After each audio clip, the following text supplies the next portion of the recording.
రామచంద్రుని జీవితంలో ఒక గొప్ప విచిత్రం. ఆయన అడగకుండా చేసిన పని, ఆయనకి చెప్పకుండానే జరిగింది. అది గురువు ఆజ్ఞాపించాడు, చేశాడు. విశ్వామిత్రుని వెనకాల రాముడు వెళ్ళినప్పుడు 3 స్త్రీలను కలిశాడు. సత్వరజస్తమో గుణాలతో మనం ఎలా వ్యవహరించాలో రామచంద్రుడు 13 ఏళ్ల వయస్సులో మనకి చెప్పేశాడు.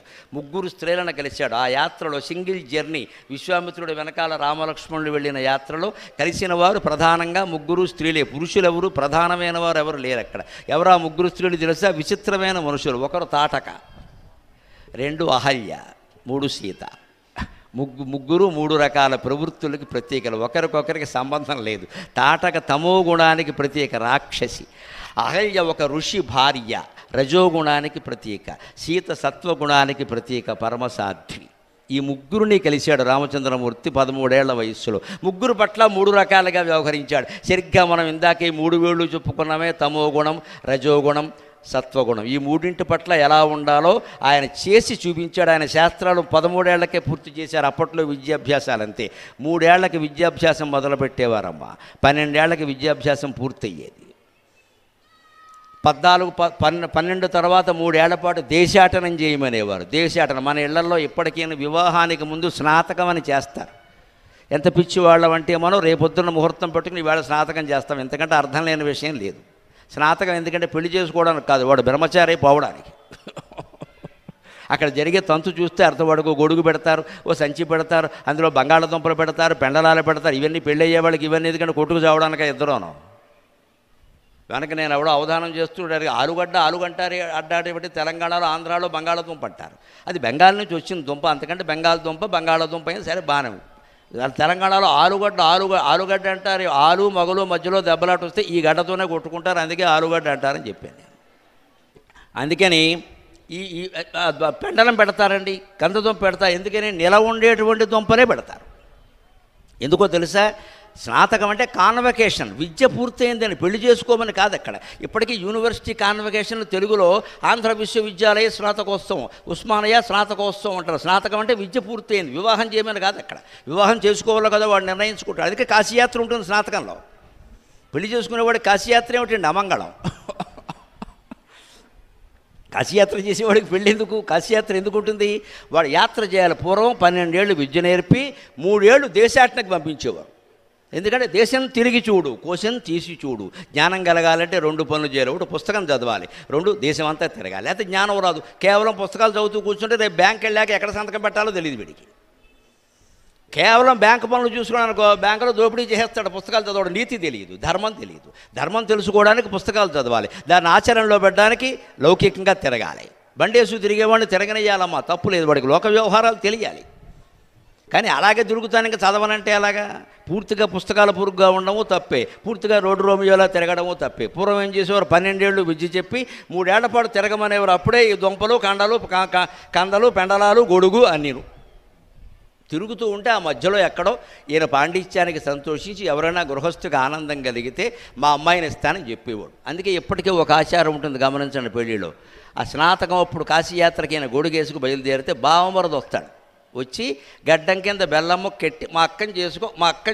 అప్పటికి 100 ఒప్పందాలు అయినా, కట్నాలు కానుకలు మాట్లాడారు, క్యాటరింగ్ మాట్లాడారు, కళ్యాణం ఇంక గడ్డం కింద బెల్లం పెట్టండి. అదవ డ్యాన్సు. ఇది డ్యాన్స్ కార్యక్రమాలు కాబట్టి ఆచారాలు ఎందుకు పనికి రాకుండా పోయి.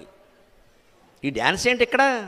అక్కడ ఒక బెల్లం కూడదు ఆ టైంకి. బెల్లం లేకపోతే అల్లం పట్టుకుని అంటాడు ఆవిడ. ఇక్కడ గడ్డం కింద పెట్టమేక వాడికి జత బట్టలు బారేస్తారు, వాడు పోతాడు. ఎందుకు వచ్చిందంటే ఆ కాశీయాత్రకు వెళ్ళినటువంటి బ్రహ్మచారి ప్రయాణం చేస్తూ ఈ దుంపలేవో మధ్యలో ఆకలి వేస్తే తింటూ, చెరువులో నీళ్లు తాగుతూ, జపమో తపమో చేసుకుంటూ, రాత్రి అయ్యేసరికి ఎక్కడికో వెళ్ళి పడుకోవాలి కదా. ఓ గృహస్థింట్లో అరుగు మీద పడుకుంటాడు. లోపల పడుకోనెవరో. లోపల పడుకుంటే తెల్లారేసరికి చాలా కథలు జరుగుతాయి. కుదరదు. అరుగు మీద పడుకుంటాడు అంతే. అలా పడుకున్న వాడి దగ్గరికి ఒకవేళ అతని క్యారెక్టర్, అతని ప్రవర్తన, అతని విద్య ఈ గృహస్థుకి నచ్చితే మా అమ్మాయిని ఇస్తానని చెబుతాడు. అది తనే నేరుగా చెప్తే బాగుంటుంది. ఎందుకంటే ఈయనకి 60 ఏళ్ళు, వాడికి 20 ఏళ్ళు. కాదంటే అవమానం. అందుకని కుర్రాన్ని పంపిస్తాడు. పెద్ద కొడుకుని, వాడికి 20 ఏళ్ళే కాబట్టి, ఒరే చెల్లెల్ని ఇస్తామని చెప్పరా ఏమంటాడు. అతను అంటే అప్పుడు అతని ఇంటికి పంపించి వాళ్ళ తల్లిదండ్రులు కబురు చేస్తారు. అప్పుడు పెళ్లి చేస్తారు. ఇది స్నాతకం, కాశీయాత్ర. బావమరిది గడ్డం కింద బెల్లం మొక్క కింద ఇంత కథ ఉంది. మనకి ఇదంతా ఎవడో చెప్పడం మనకు అక్కల. బావమరిది ఉన్నాడా, బెల్లం ఉందా, అంతే కావాలంటే. ఓ దెబ్బ కొట్టేయండి, బట్టలట్టుకోండి. అది అయిపోయింది. ఆ బట్టలు ఏం పెట్టారు దాని ఖరీదు లెక్కెట్టుకుంటూ కూర్చుంటాం ఇక్కడ మనం. ఇక అక్కడి నుంచి మనం ఇచ్చిన కట్నం ఎంత, వాళ్ళు పెట్టిందంతా లెక్కలే ఎంతసేపు. అందుకే సంసారాల్లో గొడవలు అయిపోతున్నాయి. ఈ లెక్కలే అక్కడ కూడా. ఒక పవిత్రమైన ఆచారం. ఎందుకంటే దేశాటనం జ్ఞానం కలగాలంటే ముందు పుస్తకాలు చదవాలి, తర్వాత దేశమంతా తిరగాలి. రెండో అవసరమే లోకజ్ఞానం, శ్లోకజ్ఞానం. ఈ రెండూ పొందడం కోసం పూర్వం రామచంద్రమూర్తి 13 ఏళ్లకి విద్య ముగించాడు. ఇది లోకజ్ఞానం. తిరుగుతున్నాడు కదా విశ్వామిత్రుడు వెనకాల. అందుకే తాటకని సంహరించాడు. గమనించండి, అహల్యని సంస్కరించాడు. ఎంత గొప్ప వ్యక్తి. ముగ్గురితో 3 రకాలుగా ప్రవర్తించాడు. తాటకని సంహరించాడు, అహల్యని సంస్కరించాడు, సీతను స్వీకరించాడు. అది రామచంద్రమూర్తి, అది రామచంద్రుడు. తాటక తమో గుణం, రాక్షస గుణం, బద్ధకం, ఆలస్యం, హింసని మనం సంహరించాలి. మనలో ఉండే హింసా ప్రవృత్తుల్ని సంహరించాలి. ఎదగనివ్వకూడదు. ఎక్కడికక్కడ చెంప మీద కొట్టుకోవాలి మనమే ఎదవాలోచనలు వస్తున్నాయని. ఆలోచన ఆచరణలో పెట్టకూడదు. వచ్చిన ఆలోచన ఎంత పాపమైనా సరే సిగ్గుపడక్కర్లేదు, బాధపడక్కర్లేదు. దాన్ని ఆచరణలో పెట్టకుండా ఉంటే చాలు అన్నాడు వ్యాసుడు భారతంలో. ఆలోచన రావడం తప్పు కాదండి. గాలి, ఆలోచన అంటే గాలి. ఎవరికైనా వస్తుంది. ఎటువంటి ఆలోచనలైనా వస్తాయి. మంచి ఆలోచనలాగే చెడ్డ ఆలోచనలు వస్తాయి. నువ్వు ఆచరణలో పెట్టకు. ఎవరు పెట్టమన్నారు దాన్ని?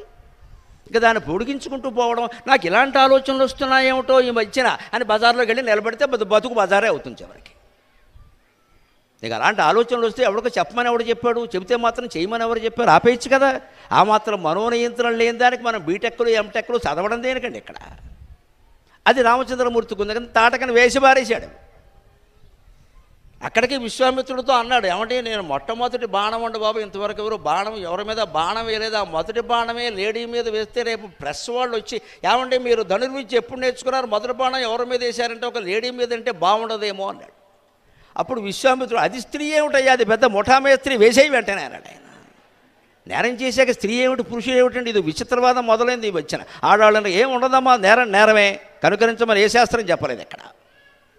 ఘోరమైన నేరాలు మగాళ్ళు ఎలా చేస్తున్నారు, ఆడవాళ్ళు కూడా అలాగే చేస్తున్నారు. నమస్కారం. మొత్తం పేపర్లో చూస్తున్న కడుపు దేవుకు పోతుంది ఇక్కడ.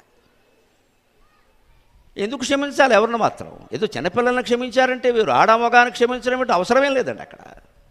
ఎవరైనా తప్పే. ఆడాళ్ళ ఉసురు ఉంటే మగాళ్ళ ఉసురు 16 రెట్లు ఉంటుంది. ఇంకా ఇక్కడ మగాడు ఉండదా ఉసురు? వాడు ఉసురు లేకుండానే బతుకుతున్నాడు ఉసిరికాయలతోటి. ఇక్కడ ఇదో పెద్ద సెంటిమెంట్ మాటలు ఇక్కడ. చేసేవన్నీ వంకర పనులు. ఆడాళ్ళ ఉసురు, చిన్నపిల్లల ఉసురు ఏమిటి ఇక్కడ? ఆడాళ్ళ ఉసురు మగాడు ఉండదా ఉసురు? వాడు బాధపడ్డా? ఉసురు ఎవరికైనా ఒకటేనండి. ఒక బలహీనుడిని మనం బాధ పెట్టామంటే మగాడైనా ఆడదైనా ఉసురు తగులుతుంది ఖచ్చితంగా. ఇందులో ఆడాళ్ళ ఉసురు అని ఒకటి ప్రత్యేకంగా ఉండదు ఇక్కడ. మనం సెంటిమెంట్లు పెంచామంతే ఇక్కడ. రామచంద్రమూర్తికి అదేం లేదు. ఇది మీ స్త్రీ ఏమిటే, మొఠామేస్త్రి వేసిపారంటే ఒకటే దెబ్బ, 2వ బాణం లేదు ఇంకా. దాన్ని వేయడం కాదు, దాన్ని కొడుకుని వేశాడు. సుబాహుడు అని వాడు చచ్చాడు. ఇంకోడిని వేశాడు మారీచుడని. వాడికి తగిలిన దెబ్బకి వాడు 3 సముద్రాల అవతల పడ్డాడు ఆరణ్యంలో. మళ్ళీ తర్వాత రావణాసురుడు వెళ్ళి నువ్వు మాయలేడి వేషంలో వెళ్ళాలయ్యా అంటే అన్నాడు భుజం చూపించి, ఆ దెబ్బ ఇప్పటికీ తక్కలేదయ్యా అన్నాడు. 13 ఏళ్ల వయసులో రాముడు కొట్టిన దెబ్బ వనవాసంలో మారీచుడంటే ఎప్పుడు ఆయనకి 27 ఏళ్ళు వయస్సు. అప్పుడు 14 ఏళ్ళు వనవాసం ఎందుకే చివరి కదా ఈ గొడవంతా. 27 ఇయర్స్ అంటే రామచంద్రమూర్తి కొట్టినటువంటి బాణపు దెబ్బ 14 ఏళ్ళు అయినా వీడికి ఆసుపత్రిలో మానలేదు. ఇది ఏ ఆసుపత్రికి వెళ్ళా ఆరోగ్యశ్రీ పథకాలు ఏం పనిచేయలేదు అక్కడ. అది రాముడు దెబ్బ అంటే మామూలుగా ఉంటుందా? అక్క కొట్టాడు దెబ్బ. తాటక తమో గుణాన్ని మనం అలాగే కొట్టాలి. రాక్షసులతో రాక్షసంగానే వ్యవహరించాలి. ట్రీట్మెంట్ రాక్షసంగానే ఉండాలి. మనకి రాక్షస ద్రోహం మోసం జరిగిందంటే మళ్ళీ మనకు కాదు ఎవరికి జరగకుండా మనం జవాబు చెప్పాలి ఖచ్చితంగా. ఓడిపోవడానికి వీల్లేదు జీవితంలో. తమో గుణాన్ని తమో గుణంతోనే జయించాలి. రజోగుణం అహల్య గౌతముడి భార్య ఏదో దొడ్డ ఇల్లాలు ఒక పొరపాటును ఒక మనశ్శాంత్యానికి లోనయ్యింది. అంతకంటే ఆవిడ చేసిన దోషం ఏమీ లేదు. దాన్ని పెద్ద వర్ణన చేయక్కర్లేదు ఇక్కడ. అది క్షమించాడు. ఆవిడ మహాతపస్సు చేసింది ఆ దోషం పోగొట్టుకోవడానికి. కాబట్టి రామచంద్రమూర్తి ప్రత్యక్షం అయ్యాడు. హాయిగా అక్కడికి వెళ్ళాడు. ఆవిడ ఆశ్రమానికి అడగకుండానే వెళ్ళాడు. అదే ఇక్కడ చెబుతున్నారు. ఇక్కడ శిలాపిత్వదంఘ్రి క్షమా సంగిరేణు. బండరాయి కూడా నీ పాద రేణువు సోకగానే స్త్రీగా మారిపోయింది కదా, ఎంత ఆశ్చర్యం అయ్యా. శిలాపిత్వదంఘ్రి క్షమా సంగిరేణు ప్రభావత్తి చైతన్యమాధత్ రామ. నీ పాదరేణు ప్రభావం చేత బండరాయి కూడా ఒక భామగా, అందాల భామగా, ఒక ముని భార్యగా, పూర్వం ఆవిడ ఎలా ఉండేదో, ఎంత తేజస్సుతో ఉండేదో అలాగే మారిపోయింది కదా. సమస్తమైన పాపాలు క్షాళనైపోయాయి కదా. రామా, నీ పాద రేణువుల మహిమ చెప్పడం నాకు సాధ్యమా అని శంకరాచార్య ఏమంటున్నారు అంటే, నరస్త్వత్పదద్వంద్వ సేవా విధానాత్ సుచైతన్యమేతీతి కిం చిత్రమత్ర. నీ పాదరేణువు సోకినంత మాత్రం చేతనే ఒక రాయి స్త్రీగా మారిపోయింది అంటే, భక్తుడు ఎవరైనా నిజంగా నీ పాదసేవ చేస్తే, నీ మార్గంలోనే నడిస్తే, పాదసేవ అంటే కేవలం విగ్రహాన్ని కడుగుతూ కూర్చోవడం కాదు. ఇక్కడ రాముడు ఏ మార్గంలో నడిచాడో ఆ మార్గంలో మనం అందుకే రామాయణం అన్నారు దాన్ని. అయనం అంటే మార్గం అండి, ఉత్తరాయణం దక్షిణాయనం అంటే మార్గమే కదా. అందుకే రామాయణం అంటే రాముని మార్గం. మనకి జీవితంలో సమస్యలు ఎదురైనప్పుడు రాముడు ఏ మార్గంలో వెళ్ళాడు, సీత ఏ మార్గంలో వెళ్ళిందో మనం అలా వెళ్ళాలి. రావణుడు ఏ మార్గంలో వెళ్ళాడో అలా వెళ్ళొద్దు, అంతే తేడా. అలా వెళ్ళగలిగితే అంతకంటే కావలసింది ఏం లేదు అన్నారు శంకరాచార్య. అందుకని అలాగ మానవుడైన వాడు నీ పాదద్వంద్వాలు సేవిస్తే, ఒక పాద రేణువు సోకినంత మాత్రం చేతనే ఆయన బండరాయి సీత భామినిగా మారితే, నీ రెండు పాదాలు సేవించిన భక్తులు ఎంత ఎంత అభ్యుదయాన్ని పొందుతారయ్యా. కిం తత్ర చిత్రం, అందులో చిత్రం ఏదైనా ఉందా అన్నాడు. అది ఆయన అహల్యని సంస్కరించినటువంటి విధానం. తాటకిని సంహరించాడు, అహల్యని నాతిగా సంస్కరించాడు. అంటే మనం కూడా రజోగుణం ఉంది, చురుకుదనం, దాన్ని వదిలేకూడదు. ఇగో చురుగ్గా ఉండబట్టే ఈ ప్రమాదం జరిగింది, నిన్ను మోటార్ సైకిల్ వేసుకుని వెళ్ళొద్దని చెప్పాను, అది ప్రమాదం. మళ్ళీ వాడు భయపడి చచ్చిపోతాడు ఇంట్లో. వెళ్ళాలి, ఎలా వెళ్ళాలో చెప్పాలి, ఎంత స్పీడ్లో ఉండాలో చెప్పాలి, ఎప్పుడు రావాలో చెప్పాలి, రాకపోతే అడగాలి. అంతేగాని రజోగుణాన్ని కత్తిరించేయద్దండి, దాన్ని అదుపులో పెట్టాలి. లేకపోతే చురుకుదనం లేకపోతే మడ్డివేధ వల్ల తయారవుతారు అందరూ కూడా. రేపు ఇప్పుడు సంసారం ఏం చేస్తాడు, ఉద్యోగం ఏం చేస్తాడు ఇక్కడ, ఆ మాత్రం ఉత్సాహం లేకపోతే. అంచేత రజోగుణాన్ని ఎలా ఉంచాలో అలా ఉపయోగించుకోగలగాలి. సత్వగుణం ఉందే సీత, పరమ సత్వగుణ సముపేత. ఆవిడ్ని శివధనుర్భంగం చేసి మెడలో దండేసి మళ్ళీ పెళ్లి చేసుకున్నాడు. మనం కూడా సత్వగుణాన్ని, శాంతంగా ఉండడాన్ని, ఇటువంటి ప్రవచనాలు వినడాన్ని, గ్రంథాలు చదవడాన్ని, దేవాలయ దర్శనాన్ని, క్షేత్ర దర్శనాన్ని, ఇటువంటి సత్వగుణాన్ని మనలో పెంపొందించుకోవాలి. కావాలనే వృద్ధి చేసుకోవాలి. కాస్త ఏదో సినిమాకి వెడదాం అనుకున్నాం, ఇంకొకరు ఏదో ఉపయోగపడే గ్రంథ పఠనానికో ప్రవచనానికో రమ్మన్నారు, దానికంటే దీనికి ప్రాధాన్యం ఇవ్వాలి. సహజంగా సినిమా రేపైనా చూడవచ్చు, ప్రవచనం మళ్ళీ రేపు ఉండదుగా, ఇవాళేగా. అందుకని ఇవాళ ఇది విందాం, కావాలంటే దానికి రేపు వెళ్ళచ్చు, పెద్ద విషయం. ఎందుకంటే ఆ హాల్లో ఎన్ని రోజులు ఆడినా ఆ సినిమా అలాగే ఉంటుంది ఖచ్చితంగా. కానీ మాకు ప్రవచనకర్తలకి మాకు భగవంతుడు ఇచ్చిన వరం ఏమిటంటే, ఇదే ప్రవచనాన్ని మళ్ళీ మీరు రేపు చెప్పమంటే ఈ పూర్తిగా భిన్నంగా ఉంటుంది. నాకు ఆ నమ్మకం ఉంది, అనుమానం వెళ్ళ. ఉదాహరణలు మొత్తం మారిపోతాయి, శ్లోకాలు అవే ఉంటాయి, ఉదాహరణలు మొత్తం మారిపోతాయి. అదే అప్ టు డేట్ నాలెడ్జ్ అంటారు. ఆ రోజుకి పొందినటువంటి పరిజ్ఞానంతో చెబుతామండి, అనుమానం వెళ్ళి. అందుకే మారిపోతుంది వెంటనే. పైగా మా సినిమా ఎంత గొప్పదంటే, మనమే ఇందులో హీరో, మనమే హీరోయిన్, మనమే విలను, మనమే నిర్మాత, మనమే దర్శకుడు. 2.5 గంటలు ఒకటే సినిమా, ఫ్రీ టికెట్. అది మీరెవరికి ఏ ఖర్చు లేదు, కార్యకర్తలకి తప్ప. పైగా ఇందులో మధ్యలో మళ్ళీ మొక్కజొన్న పొత్తులు, అదొక 150 రూపాయల ఖర్చు, 300 ఖర్చు లేదు ఇక్కడ. ఎంత సుఖంగా కూర్చొని వింటున్నాం. ఇది పైగా జీవితానికి ఉపయోగపడేది. సినిమాలన్నీ ఉపయోగపడతాయో లేదు, ఏం ఉపయోగపడుతున్నాయో అందరికీ తెలుసు ఇక్కడ. ఇదే సత్వగుణాన్ని, రజోగుణాన్ని సత్వగుణంగా మార్చుకోవడం అంటే మంచిది. మనకు ఉపయోగపడుతుంటే మనస్సును బలవంతంగానైనా మళ్ళించుకోవాలి. దాని అంతా అది మళ్ళదు, అది పెద్ద మొండికేసి, అది మళ్ళదు, అది కుదరదు. అని చంపి కొట్టుకునైనా మార్చుకోవాలి మనం. అలా 2-3 సార్లు అలవాటు చేసామనుకోండి, రుచి మరిగితే ఖచ్చితంగా వస్తారండి, ఎందుకు రారు? అలా మనస్సును మనం అలవాటు చేయాలి. అప్పుడు దేన్నైనా జయించగలం ఖచ్చితంగా. దాన్ని ఇక్కడ చెబుతున్నాడు తర్వాత శ్లోకంలో ఆయన. రావణాసురుడు లాంటి వాడిని నువ్వు కాబట్టి గెలవగలిగావు అని ఎవరైనా గెలవగలరు.